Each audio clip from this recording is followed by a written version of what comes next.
नमस्ते। हमेशा खुश रहो बिटिया। Myself doctor Narendra Kumar Garg, professor, department of Kaya Chikitsa, faculty of Ayurvedic science, Jyoti Vidyapeeth women's university Jaipur.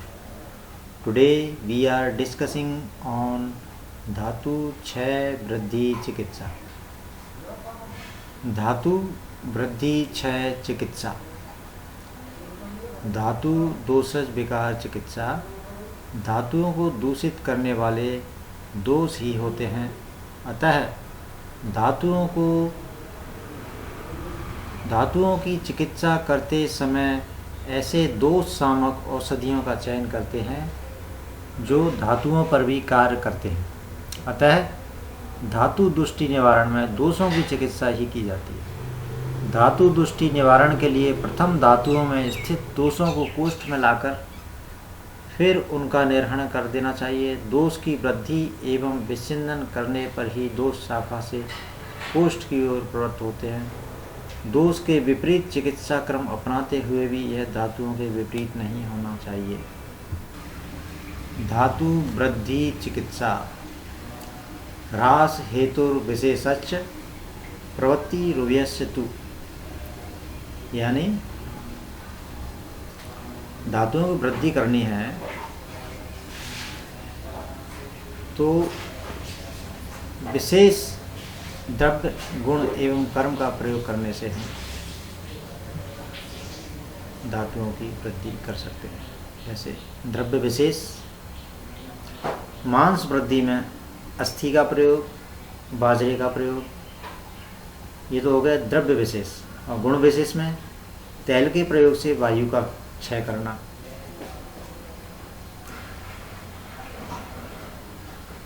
बड़ी हुई धातु का शमन होगा। कर्म विशेष के द्वारा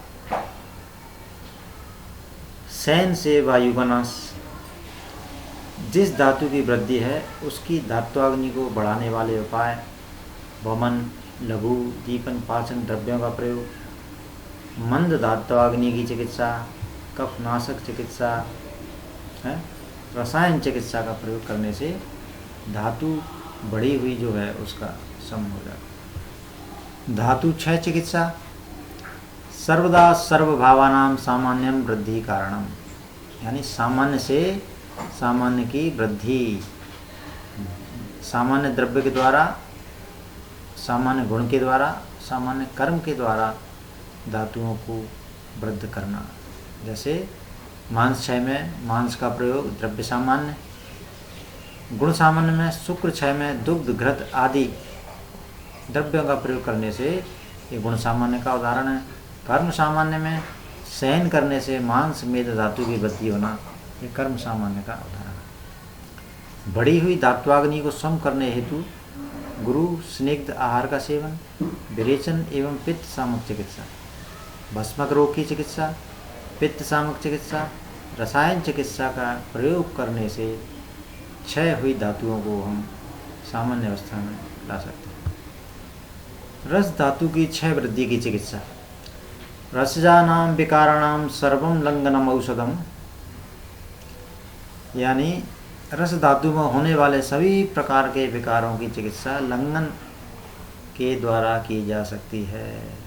लंघन, वमन, कफनाशक जितनी भी चिकित्साएं, उससे वृद्ध हुई रस धातु को सामान्य अवस्था में लाया जा सकता है।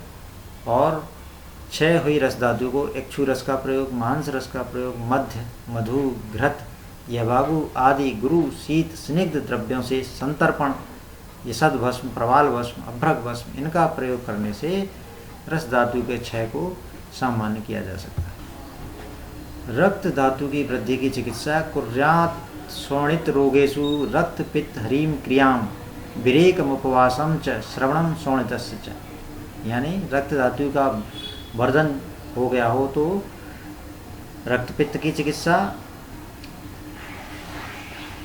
और समन, विरेचन, उपवास तथा रक्त मोक्षण का उपाय करना चाहिए, जिससे बढ़ी हुई रक्त धातु सामान्य अवस्था में प्राप्त हो जाती है।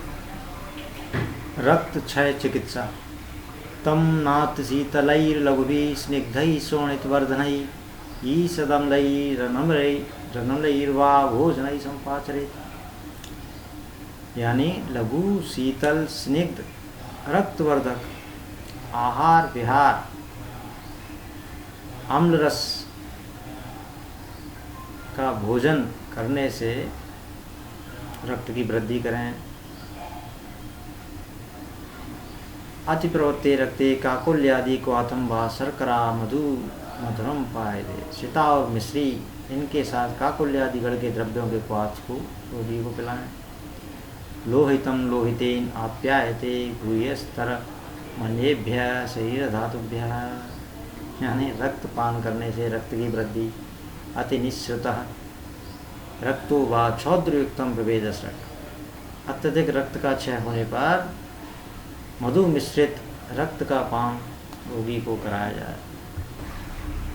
अति प्रवत्ते रक्ते एण हरिणोरभ्र शशव महिषवराहाणां वा रुधिरम क्षीरयूष रसैः सुस्निग्धैः चास्नियात्, अर्थात रक्त क्षय में या अतिशय रक्त श्रवण में एण हरिण मेष शशक महिष सूकर का रक्त अथवा दुग्ध मुद यूष और मांस रस का स्निग्ध पदार्थों के साथ सेवन करें।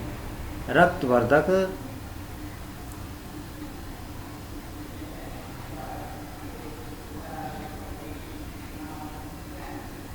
रक्तवर्धन करने वाले आहार का सेवन करने पर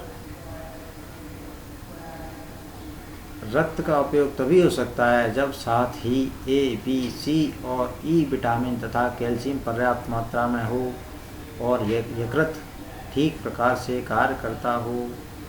सोमल और ताम्र अपने प्रभाव से रक्त की वृद्धि करते हैं। अभ्रक भस्म, बृहत, सुवर्ण मालिनी, बसंत, पुनर्नवा, मंडू, नवायस लोह, लोह भस्म इत्यादि का प्रयोग करने से रक्त की वृद्धि सहज भाव से की जा सकती है।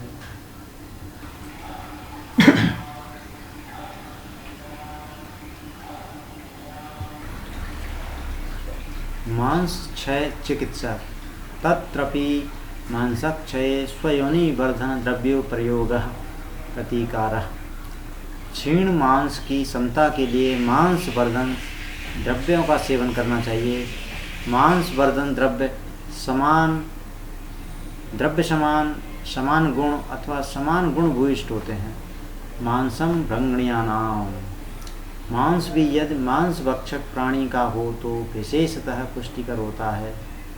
चरक ने अज मांस को श्रेष्ठ मांस वर्धक कहा गया है। नाति शीत गुरु स्निग्धम मांसम आजय दोषबलम शरीर धातु सामान्या धनविष्यन्ति भृंगणम। अम्ल पदार्थ दधी, उदुम्बर, पत्रसार, अमृतप्राश, घृत, शतावरी, मूसली, किवांच, अभ्रक भस्म इत्यादि का प्रयोग मांस का वर्धन करने के लिए करना चाहिए। मांस वृद्धि चिकित्सा, तेषां अतिवृद्धानां दोषो धातु मलानां यथाश्वं संशोधनं क्षपणं च क्षयाद विरुद्धै क्रिया विशेषैः प्रकुर्वीत। प्रवृद्ध मांस को संशोधन, मांसवर्धक आहार के त्याग तथा मांस वृद्धि हर कर्मों द्वारा समान स्थिति में लाना चाहिए। अस्थि, बाजरा, शंख, सुक्ति भस्म, वमन, लंघन, संशोधन, शस्त्र कर्म, क्षार कर्म, अग्नि कर्म में कर्म के द्वारा एवं सुधा के योग देने से मांस वृद्धि की चिकित्सा होती है। मेदक्षय चिकित्सा, तत्रपि मेदक्षय स्वयोनिवर्धन द्रव्योपयोगः। मेदो मेधसा आप्यायते भूयस्तरमन्येभ्यः शरीर धातुभ्यः। मेदो धातु का प्रयोग करने से मेद वृद्धि होती है। इसके अभाव में समान गुण वाले द्रव्यों का प्रयोग जो मेद धातु की वृद्धि करने वाले हों उनको करना चाहिए, जैसे मांसरस, क्षीर, घृत इत्यादि। मेद वृद्धि चिकित्सा, मेद कफ मेदनाशक चिकित्सा, रूक्ष उष्ण तीक्ष्ण द्रव्यों से निर्मित वस्तुओं का प्रयोग, रूक्ष उबटन स्थौल्यहर उपचार का प्रयोग करना चाहिए। अस्थि क्षय चिकित्सा, तत्रपि अस्थि क्षये स्वयोनिवर्धन द्रव्योपयोगः प्रतिकारः। अस्थि तरुणास्त्रा भूयस्त रमाप्यायतेन्येभ्यः शरीर धातुभ्यः समान द्रव्य यथा तरुणास्थि अस्थि भस्म, समान गुण या समान गुण भूयिष्ठ द्रव्यों का प्रयोग यथा गोदंती भस्म, प्रवाल, मुक्ता, वराटिका आदि, दूध, छाछ, पनीर, मेवे, फल एवं पत्र शाकों का प्रयोग, बाजरा, मूली, गाजर, अस्थिवर्धक तत्वों के साथ विटामिन डी का प्रयोग भी आवश्यक है। अस्थि वृद्धि चिकित्सा पंचक्रम श्रेष्ठ उपचार बताया गया है। बस्ती प्रयोग तिक्त द्रव्यों से सिद्ध घृत एवं दुग्ध का प्रयोग अस्थि वृद्धि की चिकित्सा में करना चाहिए। मज्जा क्षय चिकित्सा मज्जा मज्ज्ञा आप्यायते भूयस्तरमन्येभ्यः शरीर धातुभ्यः, क्षीण मज्जा की वृद्धि के लिए स्वयोनि वर्धन स्नेह द्रव्यों विशेषतः मज्जा का उपयोग करना चाहिए। स्नेहन प्रकरण में मज्जा के पान की आयुर्वेद में बड़ी महिमा है। बल शुक्र रस श्लेष्म मेदो मज्ज विवर्धन, मज्जा विशेषतो अस्नाम च बलकृत स्नेहने मतः। मज्जा बल शुक्र रस श्लेष्मा मेद मज्जा की वृद्धि करने वाला, विशेषतः अस्थियों का बल प्रदान तथा उत्तम स्नेहन है। इसके अलावा नाग भस्म का प्रयोग भी इसमें कर सकते हैं। मज्जा वृद्धि चिकित्सा मधुर तिक्त रस वाले अन्नपान का प्रयोग, व्यवहार व्यायाम संशोधन का प्रयोग रोगी को कराना चाहिए। मज्जा की वृद्धि की चिकित्सा। शुक्र क्षय की चिकित्सा तत्रपि शुक्र क्षय स्वयोनि वर्धन द्रव्योपयोगः प्रतिकारः, शुक्रम शुक्रेण आप्यायते भूयस्तरम नक्र रेतो वृष्याणाम श्रेष्ठम, समान द्रव्य शुक्रपान नक्र रेतस्पान अंडा वृषण प्राणिज शुक्र। चिकित्सा में टेस्टोस्टेरोन का सूचीभेद, ट्रांसप्लांटेशन बानर के वृषण का मनुष्य में रोपण, समान गुण द्रव्य वाले प्रयोग, प्रवाल भंग कुकुटांडत्वक भस्म, अमृतप्रास घृत सतावर आदि चूर्ण इत्यादि औषधियों का प्रयोग इसमें करना चाहिए। शुक्र क्षय क्षीर सर्पिशो रूपयोगो मधुरा स्निग्ध समाख्यातानाम चा परेशान द्रव्याणाम, यानी शुक्र क्षय की चिकित्सा में क्षीर घृत इनका प्रयोग, मधुर स्निग्ध द्रव्यों का प्रयोग करना चाहिए। इसके अलावा अश्वगंधादि चूर्ण, मूसली पाक, शतावरी घृत, काम चूर्णामणि रस इत्यादि।